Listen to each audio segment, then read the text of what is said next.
All right, what's up, guys? It's Will here with King's Cards. Sorry that it's been a minute since I posted anything on YouTube. I've been kind of busy going to regionals and not performing, playing a very bad deck. But now we're back. So this past weekend, I went to 2 local tournaments. On Friday, I went to a shop up in Columbus, Georgia. Played in a little local tournament up there that night. Went 4 rounds. I went 4-0, went undefeated. And then on Saturday, I went to Olympus Cards and Games, and I played in a double box tournament, and then first place got free entry to their case tournament that is coming up Sunday the 19th. So if you do want to come and check that tournament out, it'll be a good time. Anyways, so I played Tenpai.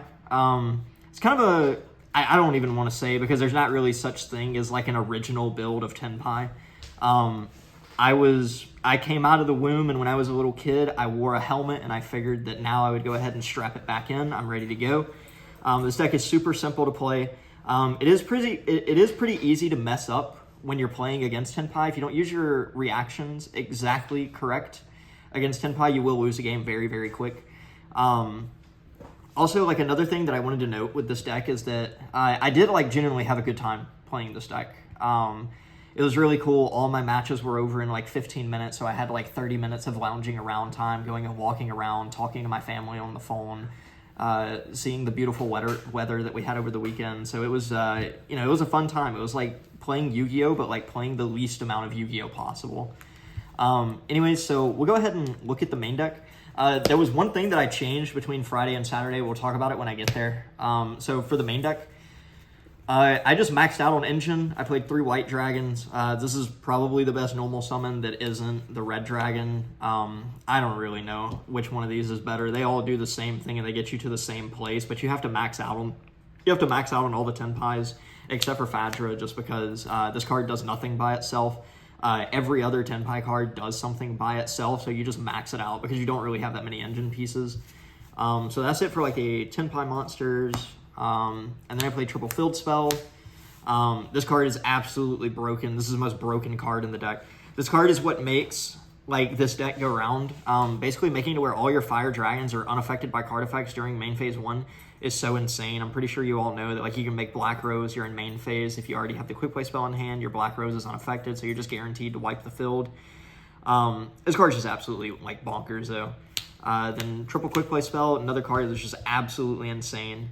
This card's really cool. I don't know what it is with Konami and like every like spell card that searches now, they just make it a quick play, so just every deck has a way to beat Droll. But this card's just even better than that, because if you activate it during the battle phase, you search, then you special summon one from hand.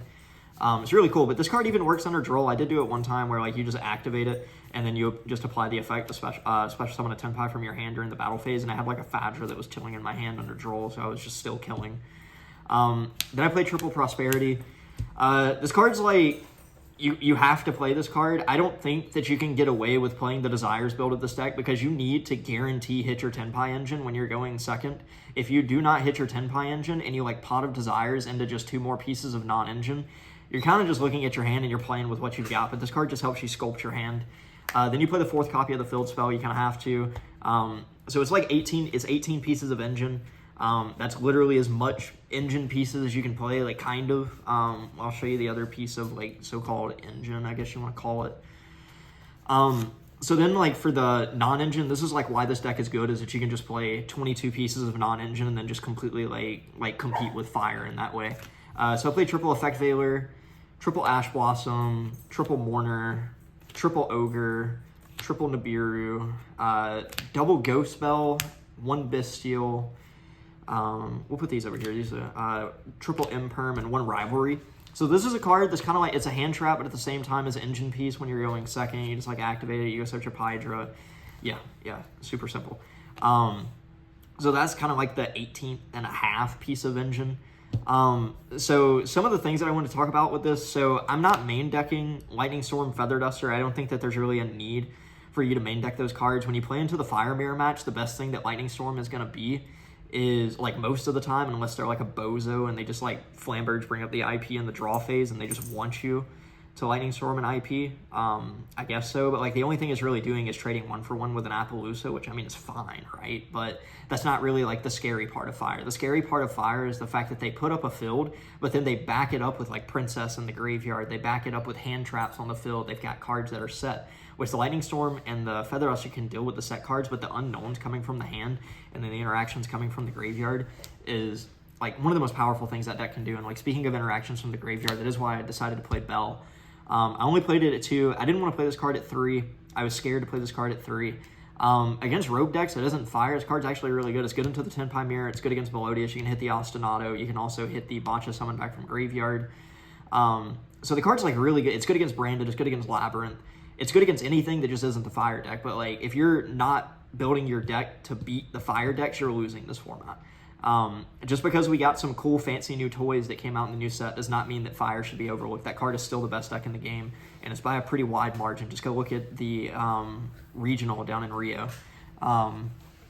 So like with that being said, like you still have to like that's why I didn't want to max out on Bell, is because like this card is awful when it's paired into the Fire Mirror or into the Fire matchup. So like I just wanted this card to be in there just for Rogue matchups, but also like it does have like some applications against a Fire deck. You can stop the Flamberge summon back too. Like the only time that I really feel that Bell is paired well is when you pair these two and they have like a super simple combo, and their whole thing was like they're being able to play through Nib was summoning back off of Flamberge. But if you're playing against good Fire players, that's never like the only thing that they can do. So Nib is another card that I like thought about side decking. I didn't want to main deck it because it's not good against Tenpai. It's really not that good against Melodious if they know what they're doing with the deck, because they'll just like turbo into Flowering before they ever before they get to the 5th summon. But with that being said, like I said, Fire is the best deck in the game, so you have to play this card. There's no ifs, ands, or buts about it. You play for Fire. You don't play for tier 2 decks, so you have to play this card. And then another thing, like with that being said, is that Rivalry is really bad against Tenpai. It's really bad against Melodious. It's really bad against Labyrinth. But this card is incredible against Fires. This card is like almost an FTK every time you flip this in game 1s, because like most people are not like main decking non-engine and Fire decks that just out back row. So you just kind of have to play Rivalry. Like that card is really, really cool. Ogre is the one card that... This card doesn't really do much into the Fire matchup. It trades with Appaloosas and IPs. That's kind of the best thing that this card's ever really going to do, is trade with those Appos and IPs. But then you do play this for the Tenpais, for the Melodious, and like the Melodious engine has even found its way into the Fire decks, so this card even has like more reason to be in the main deck. Triple Mourner, it's kind of like the holy trinity right here of the monster effect negators. Mourner's the worst one because it doesn't stop Snake Eye Ash and Normal Summon. These do, so. But you still play this because it contends with Witch. It does contend with other things, and like the best hand trap in the game is Ash. So that's it for the main deck. 22 pieces of engine, or well, let's say this 21.5 pieces of non-engine and 18.5 pieces of engine. Just depends on how you look at Magnemite. And then for the extra deck, we've got our token. And then, so this is where like the change came in between Friday and Saturday. So I play 3 of this. The reason that I play 3 of this is I think this card is actually just good. This card is your win con most of the time. This is how you climb into the 10s. So I just wanted to like maxed out of this copy. I do play Prosby, so like most of the time I'll just like Prosby one of these away. Like this card is just like really, really good. It's like back row removal. It does everything that you need it to. So I just figured I'd play this card at 3. 1 Meteor Burst, 1 Q-Bell. If you're not playing this card, I don't know what you're missing out on, dude. This card's crazy. Just a free pop when it's summoned. The card's like absolutely bonkers. 1 Ancient Fairy.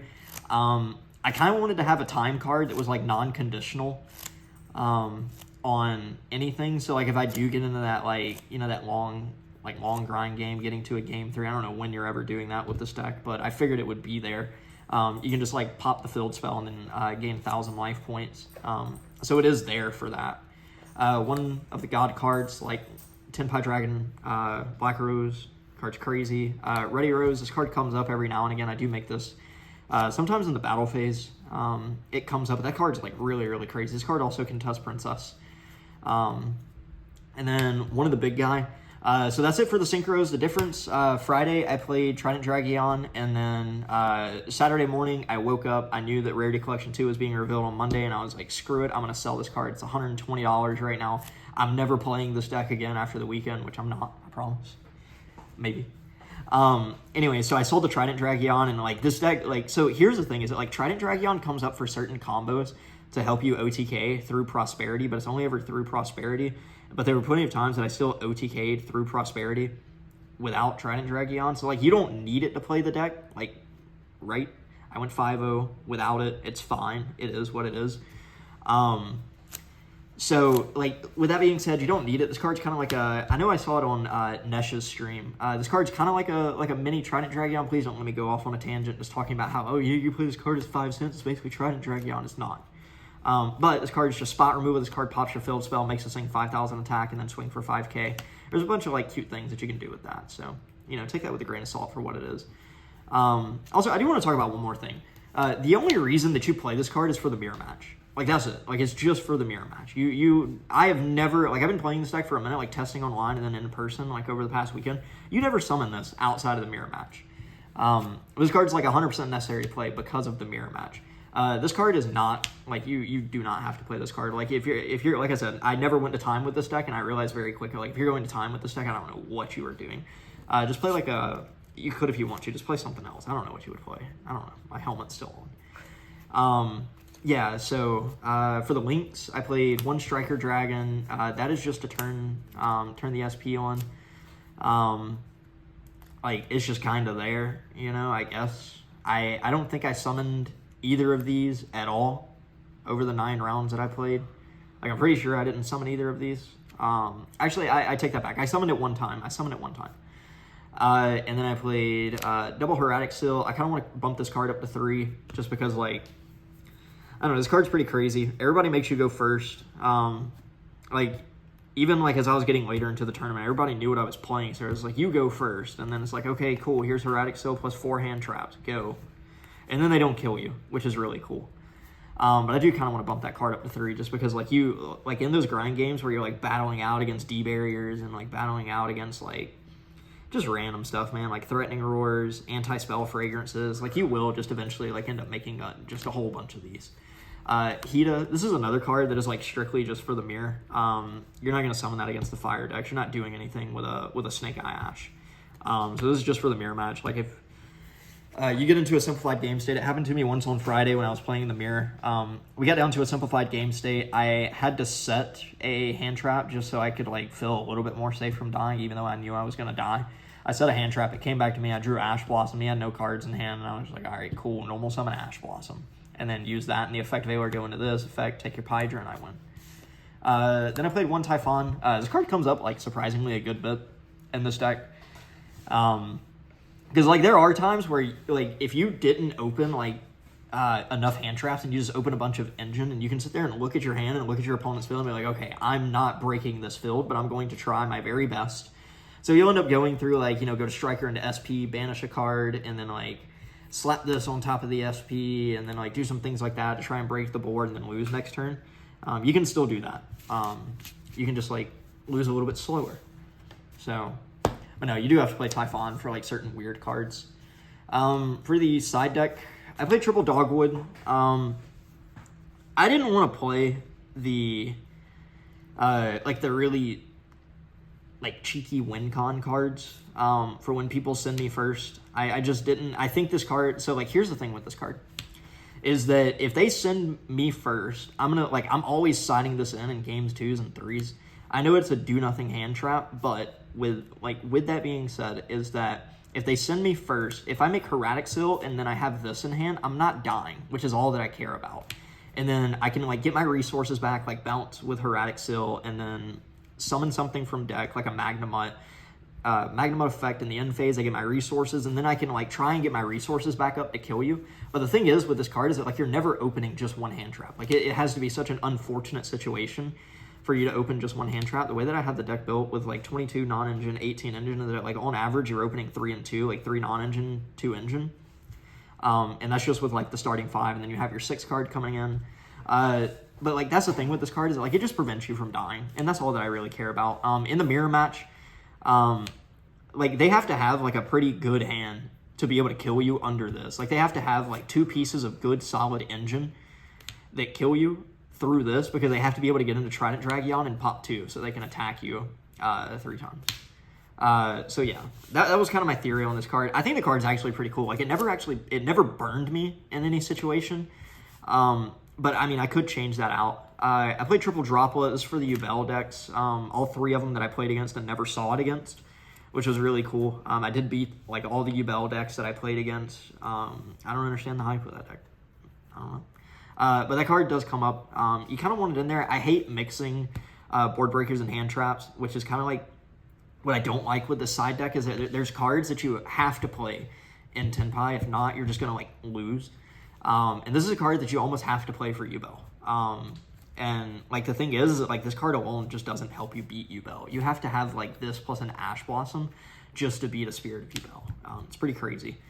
Triple Cosmic is for back row decks. I don't know, this card's pretty solid. For people who are playing Floods, I guess it's for Runic Stun decks. It's also pretty good if somebody's still playing Fire King Snake Eyes. You can just like Cosmic, the filled spell. I don't know, I think this card could be something different. I don't think this card is high impact enough for me, personally. I kind of want to look into like Metaltronus. I want to look into like Metaltronus, Forbidden Chalice, cards like that. That are just kind of like, you know, pseudo droplets in the same sense. Help me clear out Apos. Another thing with like Metaltronus is that like you can Metaltronus onto the fire field and target the Flamberge. They can't respond with the Flamberge to bring the IP up. And then you can summon one of your Tenpais from the deck. Sure, its effects are negated, but like if you have a red dragon in hand, you can like summon white dragon from the deck, resolve Metaltronus, Flamberge's effects are negated, special red dragon, and then kill. So it does work like that sometimes. And then I played 2 copies of Lightning Storm, 1 copy of Duster. This is in the side deck. I literally never sided these cards in. I don't know what it's for. I don't know. Everybody tells me that I have to play it, though, so I'm going to figure out one day what it's for. Then I played 2 D-Barrier, 1 Anti-Spell. This card's broken. I wanted to commit to 3 D-Barrier, but I was like, this card's just a little bit too broken for me not to play. So I just want to do like a 2-1 split. Kind of want to see my little floodgates for anything but fire, and this is for everything. But you do have Rivalry in the main deck, so against fire, you'd have like this and Rivalry, and you can even side in like Cosmics against fire, and it does something, you know. Alright guys, so that is the deck. I know this is, like, I wanted to share this mainly because this deck is like relatively inexpensive to play, and just to show that like if you're playing a deck that is relatively inexpensive in a very expensive format with fire running around everywhere, you can take a deck that requires no brain power at all and go win you a couple tournaments, get you a couple boxes, get you a couple playmats. Anyway, so I do want to give a shout out to a couple people. I want to give a shout out to the boys in Tornado Alley. Thank you for testing with me on DB as much as you do. Shout out to Hector and Kendall for testing with me. Shout out to Grady Boogers. I dodged him all tournament long, both tournaments. That's what's up. Shout out to Corey for testing with me.